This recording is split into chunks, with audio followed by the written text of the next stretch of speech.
My name is Mary Austin, and I was Freddie Mercury's closest friend for more than 30 years. For decades, I kept his biggest secrets.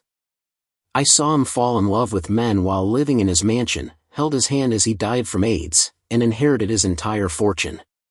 But there was one truth I kept hidden until 2024. After selling his home for $30 million, I finally spoke about what really happened between us, and what I revealed shocked the world. I was born on March 6, 1951, in a small apartment above a cobbler's shop on North End Road in Fulham. My parents, Alfred and Rita, were both deaf, so our home was filled with finger spelling instead of sound. Even our alarm clock was one we could feel rather than hear. Life was hard. The rent was often unpaid, and every winter we had to pawn our blankets to afford a bit of coal. By the time I was 7, I was already helping my parents pay bills and trading leftover bread at the market for fruit. Growing up in silence made me a careful observer. I could read lips from across the room, but I spoke so softly that people had to lean in to hear me. That quiet nature would one day catch Freddie Mercury's attention. By 1966, London was full of color and change. I was 15 and earning £3 a week at Biba, a famous fashion store in Kensington. I dressed mannequins, drank tea made with evaporated milk, and shared cigarettes with co-workers in the stockroom. Customers like Mick Jagger and Marianne Faithfull passed through, while I dreamed of a better life.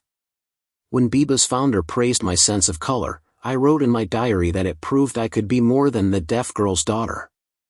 In 1968, I enrolled in night classes to study at Regent Street Polytechnic, paying for it by cleaning offices late into the night.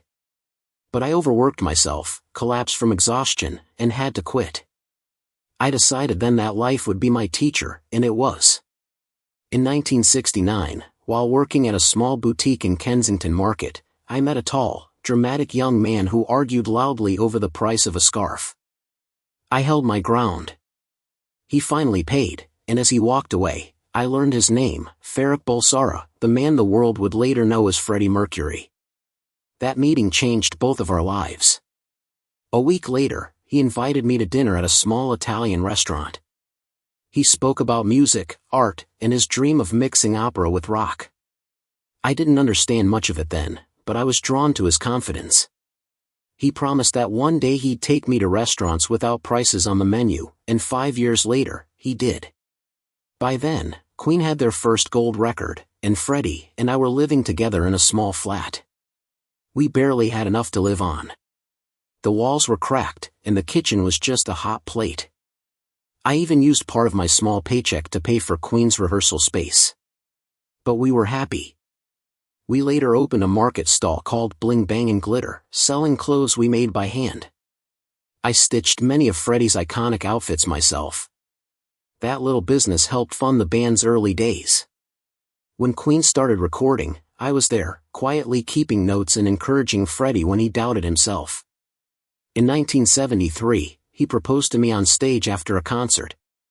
I said yes, but we agreed to wait until the band was more successful.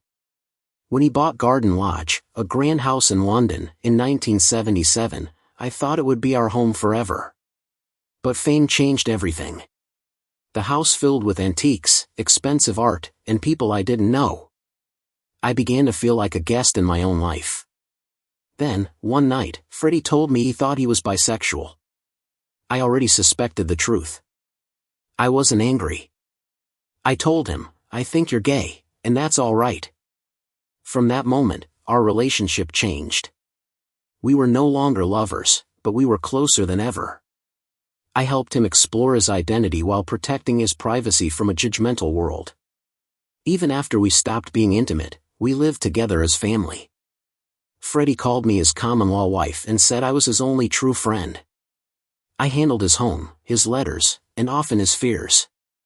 We had separate bedrooms but shared dinners every week.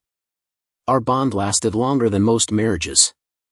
In 1985, I started noticing Freddie's health was failing. He was losing weight and had strange marks on his skin. I quietly began researching AIDS, a disease that was feared and misunderstood then.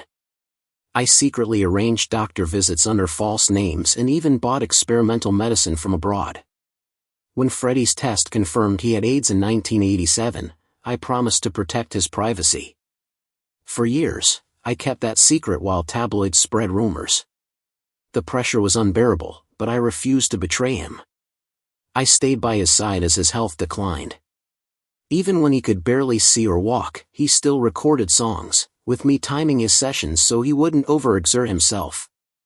His final recording, "The Show Must Go On," was made with me standing outside the booth, holding a drink for his throat. Freddie died on November 24, 1991. I carried out his final wishes, including keeping the location of his ashes a secret, a promise I have never broken. Decades later, in 2024, I decided to sell Garden Lodge for $30 million. It had remained almost exactly as he left it, filled with his things and memories. I left a note on the door that said, "I carried Freddie's absence in every room. It is time to set both of us free." Before the sale, his belongings were auctioned for over $40 million. People around the world bid for pieces of his life, from his stage costumes to handwritten lyrics. I kept only 7 small items, including a jade antique from our last trip together. When Queen's music catalog sold in 2024 for $1 billion, I received a share worth about $187 million.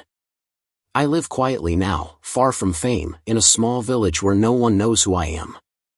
Sometimes people recognize a faint melody coming from my house, "Somebody to Love," and they don't realize it was written for me. Freddie once told me the music would die if the mystery did.